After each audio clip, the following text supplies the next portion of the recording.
Reddit pregunta, ¿qué experiencia te hizo sentir que estabas en peligro real? La experiencia más asfixiante de mi vida fue quedar atrapado en una multitud durante un concierto donde se produjo una estampida humana debido a una pelea con cuchillos cerca del escenario. La masa de gente empezó a empujar en todas direcciones y, de repente, me encontré con los pies en el aire, sostenido únicamente por la presión de los cuerpos que me rodeaban, sin poder expandir el pecho para tomar aire. Sentía como mis costillas crujían bajo la presión y veía personas a mi lado desmayarse por la falta de oxígeno, quedando colgadas en la masa humana mientras la temperatura subía a niveles insoportables. La sensación de no tener control sobre tus propios pulmones y ver cómo la vida se escapa de los que te rodean mientras intentas mantener la cabeza fuera de esa marea de carne es algo que me provoca pesadillas hasta el día de hoy. Recuerdo una noche en la que regresaba a casa en bicicleta y decidí cruzar un parque que estaba en obras, rodeado de vallas metálicas que creaban un pasillo estrecho y sin salida lateral. A mitad del trayecto, vi a 2 perros de presa, de esos que parecen máquinas de músculo puro, sueltos y corriendo hacia mí con una determinación silenciosa que me indicó que no estaban jugando. No había árboles a los que subir, ni puertas que abrir, solo el pasillo de vallas y la velocidad de mi bicicleta contra la de los animales que ganaban terreno a cada segundo. Sentir el aliento de uno de ellos en mi tobillo y escuchar el chasquido de sus mandíbulas al cerrarse en el aire a milímetros de mi pierna fue una inyección de adrenalina tan violenta que casi pierdo el equilibrio, sabiendo que una caída significaba ser destrozado en segundos. Me ocurrió en un mercado de pulgas en una zona conflictiva, donde un tipo se me acercó para venderme un reloj y, ante mi negativa, empezó a acusarme a gritos de haberle robado, atrayendo la atención de una multitud que se volvió hostil en cuestión de segundos. No importaba que yo tuviera las manos vacías, el hombre seguía señalándome y gritando ladrón en el idioma local, y la gente empezó a rodearme con palos y piedras, listos para aplicar una justicia callejera inmediata y brutal. Sentir el primer golpe de una piedra en la espalda y ver cómo la turba se cerraba sobre mí con una sed de violencia ciega me hizo entender lo frágil que es la verdad cuando la masa decide buscar un culpable. Solo la intervención fortuita de un camión de basura que pasó dispersando a la gente me permitió correr por mi vida a través de callejones estrechos. Hubo una situación en un vuelo transatlántico donde, tras una explosión sorda en el ala derecha, la cabina se despresurizó y las máscaras de oxígeno cayeron mientras el avión entraba en un descenso en picado que lanzaba todo lo que no estaba sujeto contra el techo. El pánico colectivo fue reemplazado por un silencio sepulcral cuando la gravedad nos pegó a los asientos y vimos por las ventanillas como el motor envuelto en llamas empezaba a desprenderse del fuselaje. Ver a las azafatas, que están entrenadas para mantener la calma, llorando y abrazándose entre ellas mientras rezaban, me quitó cualquier esperanza de supervivencia. En esos minutos que parecieron siglos, me despedí mentalmente de todo el mundo mientras el avión vibraba de una forma que hacía pensar que se iba a desintegrar en el aire antes de tocar el suelo. Caminar por un muelle viejo durante una tormenta de invierno fue la peor decisión de mi vida, especialmente cuando una ola gigante rompió contra la estructura y me lanzó directamente al agua helada entre los pilares de madera cubiertos de percebes. La corriente era tan fuerte que me succionaba hacia abajo, golpeándome contra las columnas llenas de bordes afilados que me cortaban la ropa y la piel con cada vaivén del mar. Estaba atrapado en un laberinto de madera y sombras bajo el muelle, con el ruido ensordecedor de las olas golpeando por encima de mi cabeza y sin ninguna superficie sólida donde apoyarme para respirar. Sentir como mis músculos se entumecían por el frío extremo y perder la capacidad de mover los dedos mientras veía la luz de la superficie alejarse fue el momento en que supe que el océano no tiene piedad ni conciencia. Jamás olvidaré la noche en que desperté con la sensación de que alguien me observaba y, al abrir los ojos, vi la silueta de un hombre sentado en la esquina de mi habitación, meciéndose lentamente en una silla que yo no recordaba haber dejado ahí. No hizo ningún ruido, ni intentó atacarme, simplemente se quedó ahí en la penumbra total, emitiendo un silbido suave y constante que me heló la sangre. Cuando intenté alcanzar mi teléfono para llamar al 911, el tipo se puso de pie con una agilidad inhumana y se abalanzó sobre la cama, no para hacerme daño físico inmediato, sino para susurrarme al oído detalles íntimos de mi rutina diaria que solo alguien que llevara semanas escondido en mi propia casa podría saber. La realización de que mi espacio seguro había sido violado de forma tan sistemática y silenciosa fue mucho más aterradora que cualquier amenaza de violencia directa. Estaba en un país extranjero, en medio de una revuelta civil que estalló de la noche a la mañana, y cometí el error de salir del hotel para intentar llegar al aeropuerto cuando el toque de queda ya había comenzado. Mi taxi fue interceptado por una milicia irregular que no llevaba uniformes, sino brazaletes de colores, y me sacaron del coche a rastras mientras apuntaban con rifles de asalto a la cabeza del conductor. Me arrodillaron en el pavimento caliente, rodeado de tipos que gritaban órdenes contradictorias en un dialecto que yo no dominaba, y sentí el metal frío del cañón de una AK-47 presionando mi sien mientras uno de ellos registraba mi mochila con una furia irracional. Ver el odio puro en los ojos de un adolescente armado que tiene el poder de decidir si vives o mueres por un simple capricho político es una experiencia que te cambia la estructura mental para siempre. Aquella vez que decidí explorar una fábrica abandonada con unos amigos, terminamos en un sótano inundado donde el suelo cedió bajo mis pies y caí en un foso de mantenimiento lleno de agua aceitosa y escombros. Mis amigos no tenían cuerdas y la linterna que yo llevaba se rompió en la caída, dejándome en una oscuridad líquida donde sentía cosas rozándome las piernas que no quería identificar. El nivel del agua subía debido a la lluvia exterior y me di cuenta de que las paredes eran de hormigón liso, sin ninguna grieta de donde agarrarme para salir de ese agujero que se estaba convirtiendo en mi tumba. Escuchar los gritos desesperados de mis amigos arriba, cada vez más distantes mientras yo luchaba por mantener la cabeza fuera del agua fría, me hizo aceptar la idea de que iba a morir ahogado en el olvido de una estructura industrial en ruinas. Sucedió durante un turno de noche en una gasolinera de carretera, de esas que están a kilómetros de la civilización y donde el silencio es absoluto. Un coche destartalado se estacionó lejos de los surtidores y bajó un tipo con una máscara de soldar puesta, caminando con una calma que me dio mucho más miedo que si hubiera venido corriendo con un arma. Se quedó parado frente al cristal blindado de la caja, simplemente observándome a través de las rendijas de la máscara durante lo que parecieron horas, mientras su mano derecha permanecía oculta tras su espalda. Lo que me hizo sentir en peligro real no fue solo su presencia, sino que cuando activé la alarma silenciosa y la policía llamó por el altavoz, el sujeto soltó una carcajada seca, puso un dedo sobre el cristal como marcando un objetivo y se retiró caminando hacia atrás, sin dejar de mirarme ni un segundo. Recuerdo vívidamente una tarde de senderismo en solitario donde el cielo se puso de un color gris metálico casi instantáneamente, y antes de que pudiera buscar refugio, el aire empezó a zumbar con una estática tan fuerte que se me erizaron los vellos de los brazos. Estaba en una cresta despejada y, de repente, sentí un sabor metálico en la boca, como si estuviera masticando papel de aluminio, y el vello de mi nuca se puso de punta por la carga eléctrica del ambiente. Me tiré al suelo de inmediato, en posición fetal sobre mi mochila, justo cuando un rayo impactó en un pino a menos de 15 metros de donde yo estaba parado un segundo antes. El estruendo fue tan masivo que me dejó sordo por varios minutos, y el olor a ozono y madera quemada me hizo comprender que estuve a una fracción de segundo de ser desintegrado por una fuerza de la naturaleza contra la cual no tenía ninguna defensa. Aquel viaje en tren por Europa del Este se volvió una pesadilla cuando dos tipos con uniforme militar, pero sin insignias claras, entraron en mi compartimento y confiscaron mi pasaporte sin dar ninguna explicación lógica. Me llevaron a un vagón de carga al final del convoy donde no había ventanas ni calefacción, y empezaron a interrogarme en un idioma que no entendía, usando la violencia física cada vez que yo intentaba preguntar por qué me tenían retenido. Ver cómo el tren seguía avanzando hacia una frontera desconocida mientras yo estaba esposado a un tubo oxidado me hizo aceptar la posibilidad de que iba a desaparecer en algún sistema de prisiones clandestinas sin que mi familia supiera nunca qué pasó. Recuerdo una protesta en el centro de la ciudad que se salió de control tan rápido que, en cuestión de minutos, me vi atrapado entre una carga policial y una turba que empezó a lanzar cócteles molotov sin mirar a quién golpeaban. El aire se volvió irrespirable por el gas lacrimógeno y el humo negro de los neumáticos quemados, y en medio del caos, la gente empezó a pisotearse unos a otros para escapar de las detonaciones que sonaban como disparos reales. Caí al suelo y sentí el peso de varias personas pasando por encima de mis costillas, dándome cuenta de que si no lograba levantarme en ese preciso instante, moriría asfixiado bajo una masa de pánico humano.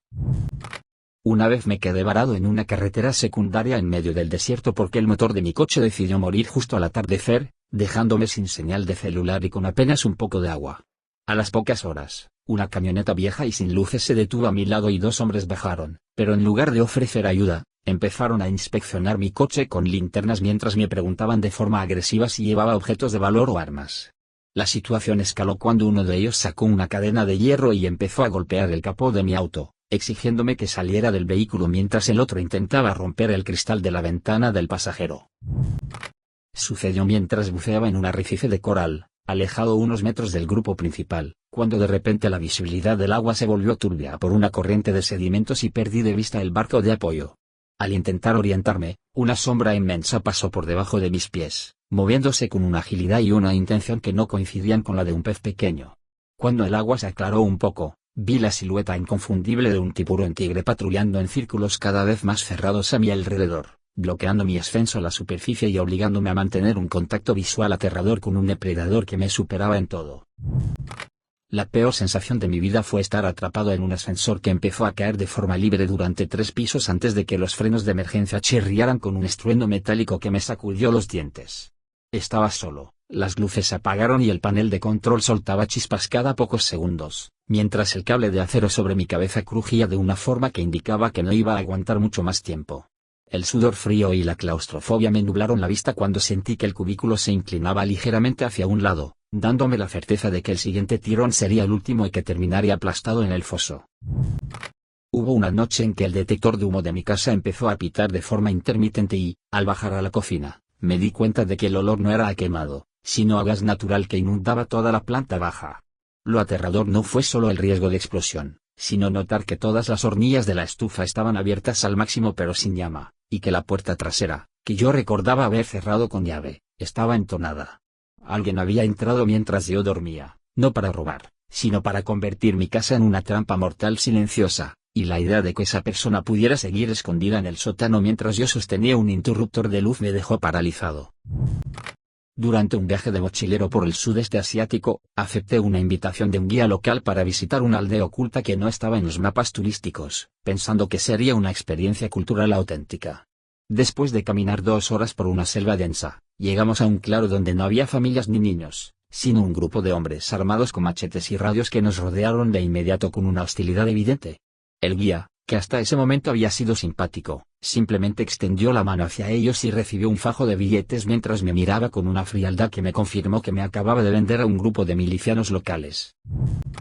Caminar por un puente peatonal desierto a las 3 de la mañana nunca es buena idea, pero esa vez no tuve otra opción y terminé pagando el precio del miedo cuando vi a un grupo de personas encapuchadas bloqueando el otro extremo. Al intentar darme la vuelta, aparecieron otros 2 tipos por detrás, cerrándome el paso de forma tan coordinada que supe de inmediato que no era un asalto común, sino algo mucho más calculado. Se quedaron en silencio, simplemente acercándose paso a paso sin decir una sola palabra, mientras yo buscaba desesperadamente una salida en una estructura metálica rodeada por una caída de 20 metros hacia una autopista vacía. Todavía recuerdo el frío que me recorrió la espalda aquella tarde de invierno cuando, paseando por un bosque cercano a mi casa, encontré lo que parecía ser un altar improvisado con fotos mías pegadas a los árboles con clavos oxidados. No eran fotos que yo hubiera subido a redes sociales, eran tomas hechas a distancia, desde arbustos o a través de la ventana de mi cocina, algunas incluso de la noche anterior. Mientras procesaba el horror de ver mi propia vida documentada por un extraño, escuché el crujido de una rama seca a pocos metros de distancia y me di cuenta de que quienquiera que hubiera montado esa escena seguía ahí, observándome descubrir su santuario. Sucedió durante una tormenta eléctrica masiva mientras conducía por una carretera de montaña bastante estrecha y llena de curvas cerradas que no tenían guardarraíles. En un punto, un rayo cayó tan cerca que el resplandor me cegó por un segundo y, cuando recuperé la vista, me di cuenta de que el coche estaba haciendo aquaplaning y se deslizaba sin control hacia el borde del precipicio. No había tracción, el volante se sentía como si estuviera desconectado de las ruedas y el sonido del viento golpeando el metal del auto era ensordecedor, dándome la certeza de que iba a caer al vacío en cualquier momento. Ver cómo la trompa del coche asomaba literalmente sobre el abismo antes de que los neumáticos recuperaran un poco de garre fue el momento más terrorífico de mi vida, dejándome con un temblor en las manos que me duró días. Estaba ayudando a un amigo a mudarse a un edificio de apartamentos bastante deteriorado en una zona de la ciudad que no conocía bien, cuando decidí bajar por las escaleras en lugar de esperar el ascensor que tardaba siglos. A mitad del segundo piso, la luz del sensor se apagó de golpe y me quedé en una oscuridad total, pero lo que me detuvo el corazón fue escuchar una respiración pesada y metálica justo en el descanso de abajo, como si alguien estuviera esperándome en las sombras. Intenté sacar mi celular para iluminar el camino, pero antes de que pudiera encender la pantalla, escuché el sonido inconfundible de una navaja automática abriéndose y una voz rasposa que me susurró: sigue bajando y no vas a llegar a la calle. Me pasó en una cita a ciegas que conseguí por una aplicación, que empezó normal en un restaurante pero que tomó un giro siniestro cuando el hombre insistió en que me llevaría a un lugar especial para ver las estrellas. Accedí porque hasta ese momento se había portado bien, pero en cuanto nos alejamos de la ciudad, empezó a conducir a una velocidad absurda, saltándose señales de tráfico y cambiando su personalidad amable por una actitud fría y autoritaria. Empezó a hacerme preguntas muy específicas sobre si alguien sabía dónde estaba yo exactamente o si vivía sola, mientras bloqueaba las puertas del coche desde su panel de control y apagaba su propio teléfono. El momento en que se desvió hacia un bosque oscuro y apagó las luces del coche mientras me miraba fijamente en silencio fue cuando supe que había cometido un error que me podía costar todo. Estaba en un cajero automático en un centro comercial que ya estaba cerrando, por lo que casi no quedaba seguridad ni gente caminando por los pasillos. Mientras esperaba que la máquina soltara el dinero, escuché el eco de unos pasos pesados que venían corriendo hacia el cubículo y, antes de que pudiera reaccionar, un tipo bloqueó la única salida con un objeto metálico en la mano que brilló bajo las luces fluorescentes. Lo que me hizo sentir en peligro real no fue solo el arma, sino la mirada errática y desesperada del sujeto, que claramente estaba bajo el efecto de alguna sustancia y no parecía tener control sobre sus movimientos. En ese espacio de 2 metros cuadrados, con el sonido del dinero saliendo de la máquina y el tipo gritándome a la cara con una agresividad totalmente impredecible, sentí que cualquier movimiento en falso terminaría con un desastre innecesario. Una vez me metí por error en una propiedad privada inmensa mientras hacía senderismo, pensando que el camino seguía por ahí, y me encontré cara a cara con 2 perros guardianes que no ladraron, lo cual es mucho más aterrador que si lo hubieran hecho. Los animales se separaron para rodearme, manteniendo la cabeza baja y mostrando los dientes en un gruñido sordo que sentía vibrar en mis propios huesos, mientras yo estaba a mitad de un campo abierto sin un solo árbol donde subirme o una piedra para defenderme. El dueño apareció a lo lejos con una escopeta al hombro y, en lugar de llamar a los perros, se quedó parado observando la escena como si estuviera decidiendo si valía la pena intervenir o dejar que los animales hicieran su trabajo. Esa vulnerabilidad absoluta ante la violencia animal y la indiferencia humana me hizo sentir que mi vida no valía nada en ese rincón del mundo. Vivía en un 4º piso de un edificio viejo y una madrugada me despertó el sonido de alguien manipulando la cerradura de mi puerta, pero no de forma errática como un vecino borracho, sino con la precisión de alguien que sabe usar herramientas de cerrajería. Me levanté sin hacer ruido y me acerqué a la mirilla, viendo apenas la silueta de un hombre encapuchado que trabajaba en total silencio, iluminando el bombín con una luz roja muy tenue para no llamar la atención. Lo que realmente me heló la sangre fue que, cuando grité que llamaría a la policía, el tipo no salió corriendo, se quedó ahí, del otro lado de la madera, y empezó a empujar la puerta con el hombro con una fuerza bruta, ignorando mis advertencias como si supiera perfectamente que estaba solo y que la policía tardaría demasiado en llegar. Me ocurrió en un viaje al extranjero, caminando por un mercado local muy concurrido donde, de repente, sentí que 3 hombres empezaron a flanquearme de una manera demasiado coordinada para ser una coincidencia. Uno caminaba justo delante de mí bloqueando mi paso, otro a mi izquierda y el tercero me pisaba los talones, cerrando cualquier posibilidad de girar o salirme de la fila. Empezaron a hablar entre ellos en un idioma que no entendía, pero sus gestos eran agresivos y uno de ellos me puso la mano en el hombro de forma pesada, como si estuviera marcando su propiedad frente a la multitud que simplemente pasaba de largo. La sensación de ser una presa rodeada en medio de miles de personas fue asfixiante, y solo pude zafarme cuando vi una patrulla de policía a lo lejos y me lancé hacia ellos sin mirar atrás, sintiendo como los 3 tipos se dispersaban instantáneamente como si nunca hubieran estado ahí.